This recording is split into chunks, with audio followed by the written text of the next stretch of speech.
வங்கக்கடல் பகுதியில் நிலவும் ஆழ்ந்த காற்றழுத்த தாழ்வு பகுதி நாளை மறுநாள் காற்றழுத்த தாழ்வு மண்டலமாக வலுப்பெறும் என்று இந்திய வானிலை ஆய்வு மையம் தெரிவித்துள்ளது.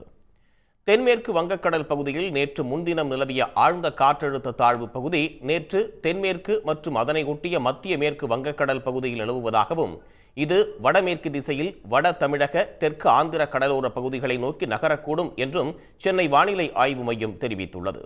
அதற்கடுத்த 24 மணி நேரத்தில் வடக்கு திசையில் ஆந்திர கடலோர பகுதிகளை நோக்கி ஆழ்ந்த காற்றழுத்த தாழ்வு பகுதி நகரக்கூடும் என்றும், இதனால் வட தமிழ்நாடு, புதுச்சேரி, காரைக்காலில் ஒரு சில இடங்களில் லேசானது முதல் மிதமான மழை பெய்யக்கூடும் என்றும் வானிலை மையம் கூறியுள்ளது. அதிகாலை வேளையில் ஓரிரு இடங்களில் பனிமூட்டம் காணப்படும் என்றும் தெரிவிக்கப்பட்டுள்ளது.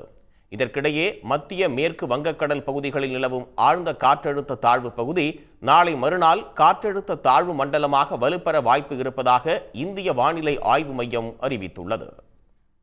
உடனுக்குடன் செய்திகளை தெரிந்து கொள்ள சன் நியூஸ் பெல் ஐகானை கிளிக் பண்ணுங்க.